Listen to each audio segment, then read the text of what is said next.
Hey guys, so back on the land, been in Gozo for the last couple of months, and it's February and all my oak trees are dormant, and as you can hear in the background, we've got a team of people with a load of chainsaws to prune and do a load of forestry management. It's Chema, Arancha's brother, has really come through again. He knows some friends from Spain, Sona and Juan, and they have offered like 3 days of their time, and they are forestry managers in Spain working for the fire service, and they focus really on pruning trees to protect them from fires and removing disease.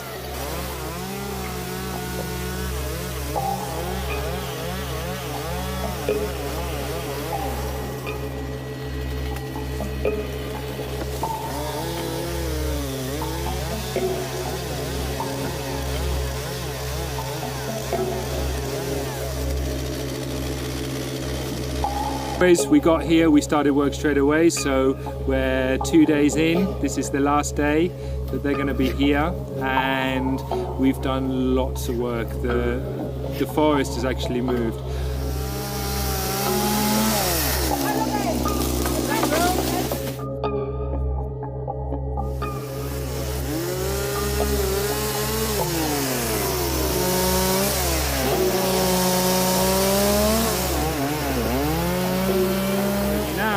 We've got a load of dead eucalyptus trees above our caravan, and they're starting to look a bit precarious.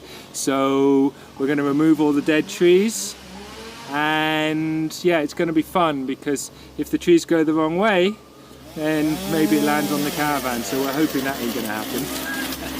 But we will see how the next hour goes.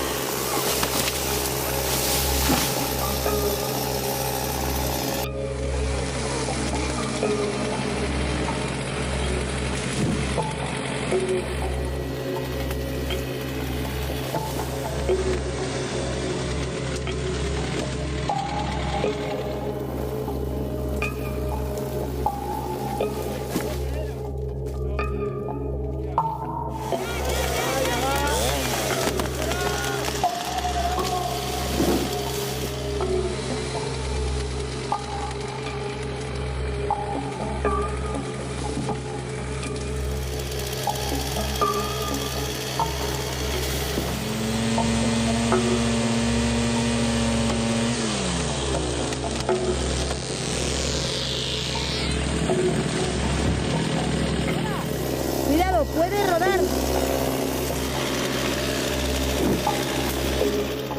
Ahí tienes dos detrás.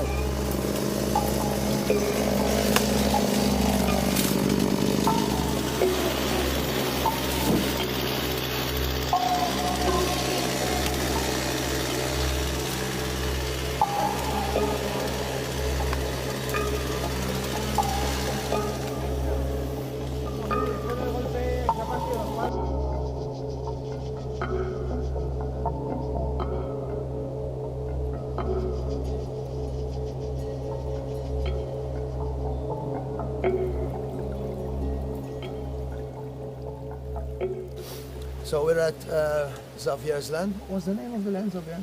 So we're calling it the Libelinha Venture. Libelinha Venture. Which means the dragonfly venture. The dragonfly venture. Yeah. Nice. That was always in the way, which is okay. So yeah, and there's a lot of work to do, but it's a beautiful place.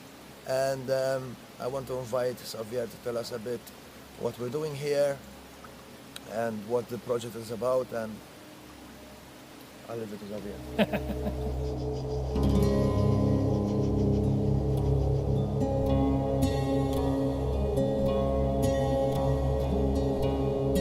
I came into a little bit of money a couple of years ago after selling my business, and I really sort of wanted to, like, what could I do?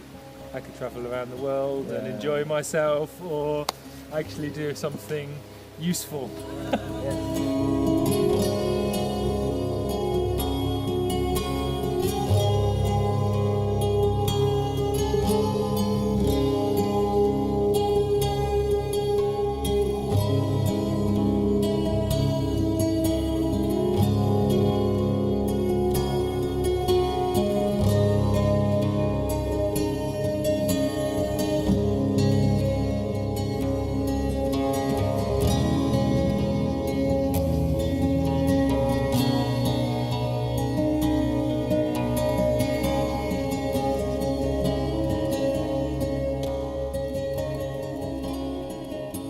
So I've bought just over 10 hectares of forest in Lira, which is central north Portugal, and yeah, I've bought basically in a valley with the aim of putting a proper forestry management plan back in place. Yeah.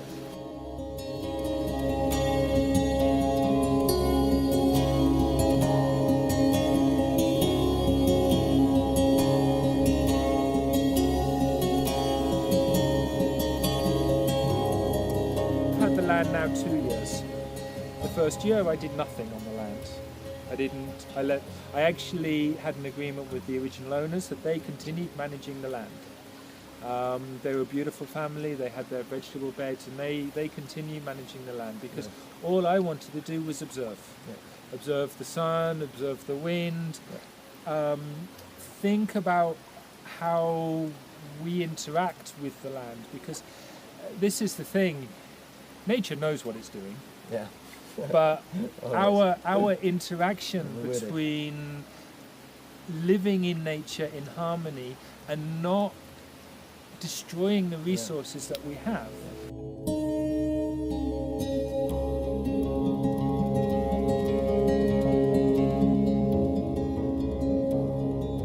Well, we're in the heart of the land at the moment, which is next to the river, and where primary is oaks, willows.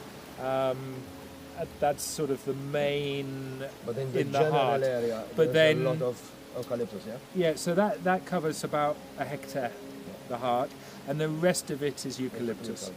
And you know, I didn't need to buy 10 hectares. You know, that's a huge land. It's you know, it takes me half an hour to walk from one side of my land to the other. Yeah. I mean, it's a big piece of land. So why did I buy 10 hectares? So the long and the short is very simply so we can put a proper fire ring around the outside. So What do you mean by fire ring? where we cut all the trees down, Yes. we don't plant new trees, and we actually keep the exterior of the property pretty clear and devoid of vegetation. So you create a kind of threshold. You create a threshold. Also, when we start doing the terracing on the land and the planting of the new trees and the fire-resistant trees, Yeah. then we can actually use a proper planting pattern. So the trees are 4 or 5 meters apart, for example. Yeah. So we can still keep the same number of trees that we were planning on planting, but we just utilize more space.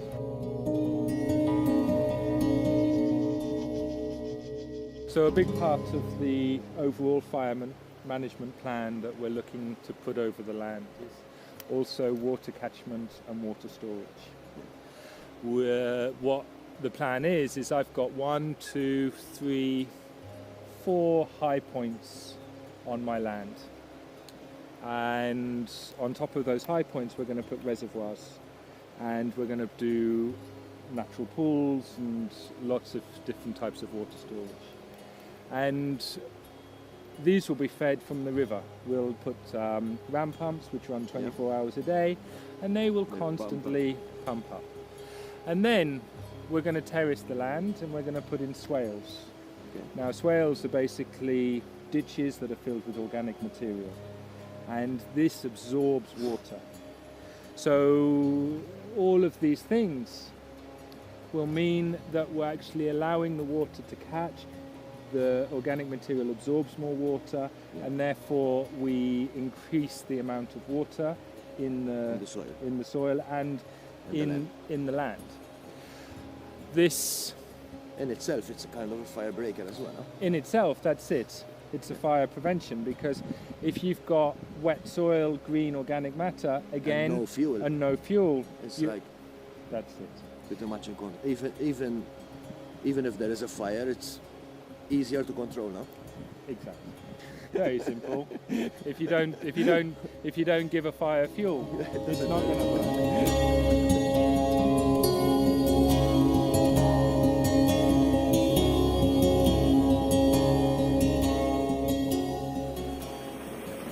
So yeah, just to have an idea, 6 months ago, this is what the area we were working on looked like.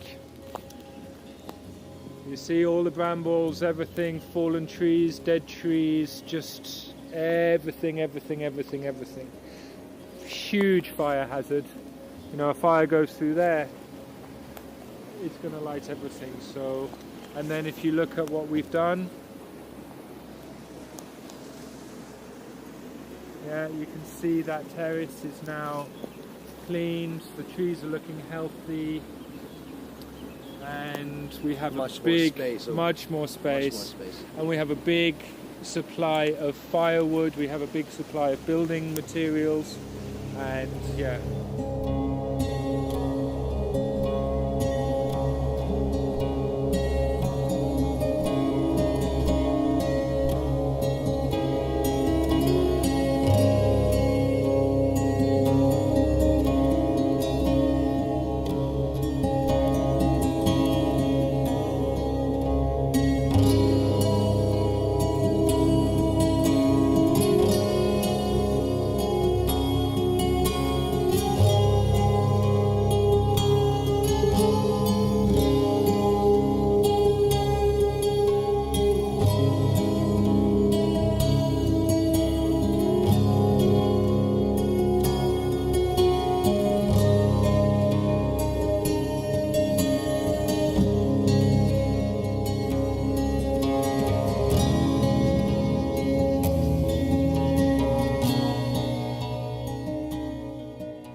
Today we're back to clearing.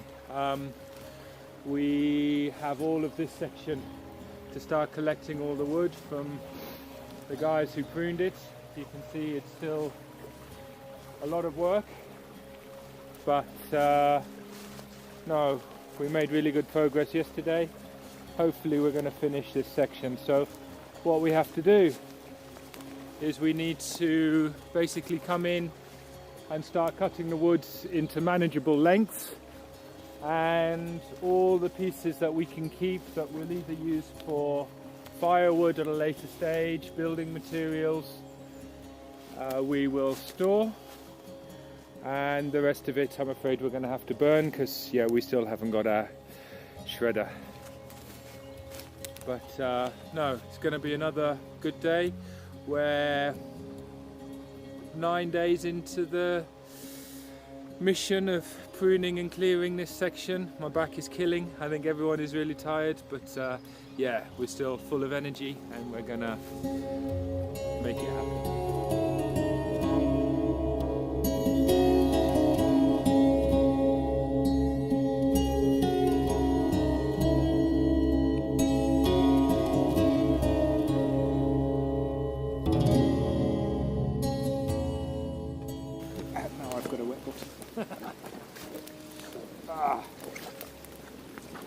If you're going to walk around in a river, I would recommend to use waders, not just... Oh no. Oh no.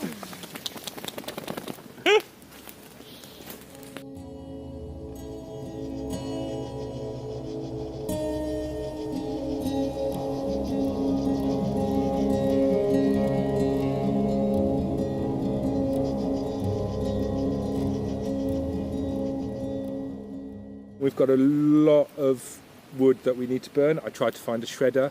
I could not find a shredder, so we're burning. So this fire we have here has been burning for 2 days of oaks and mixed woods and lots of goodness. So instead of just leaving it burning, what we're going to do is a very basic method of producing biochar. That'll be like the best fertilizer that we can put on our trees and soil. Put the fire out using water to produce the charcoal. So as you can see, this has produced really nice charcoal. Lots of branches, lots of goodness, and over time this will break down into dust and create really good biochar.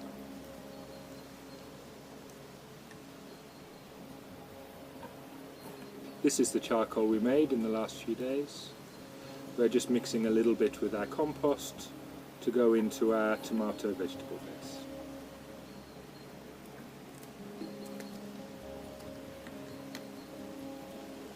So we're getting all of these really nice volunteers coming. Not only are we doing the day-to-day stuff, managing the gardens, Katerina's up there now reading one of the vegetable beds, looking after the chickens, doing these sort of things, but then we have the projects. Yeah. And what we do is we work on a flow. Usually in the mornings we work on the projects because it's cool, we're fresh, we have lots of energy, and then we work on the projects. Then we have a nice lunch, and in the afternoon we focus a little bit more on the day-to-day management of the actual space, because the ultimate aim, what I would like to have with this space, is to be able to create a space that can be completely off-grid while self-sustainable. We're going to plant an agro-food forest. We're going to do big market garden vegetables, gardens for growing vegetables. I want to put aquaponics systems in place because water catchment, big reservoirs, we're running out of water at the moment. So we really need to start putting these systems. I have a river. It doesn't run all the time. It depends on the rain. In the summer, this year we had it running really strong all year. But other years it does die down. So I really want to start utilizing this water, putting it back into the land, doing swales, putting a permaculture philosophy into place, with the aim that in 5, 10, 15 years' time, the whole space, you'll just be able to walk on the land and feed yourself.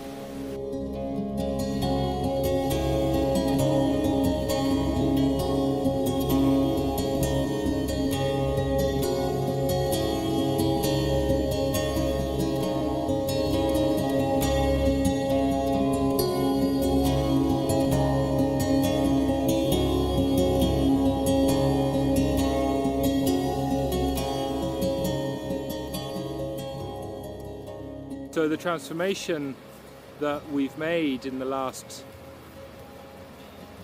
few weeks has been amazing.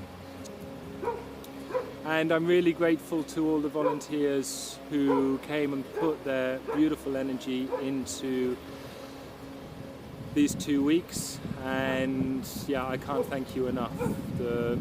And I can't wait to actually see how the trees will respond this year and next year to the work we've done on them.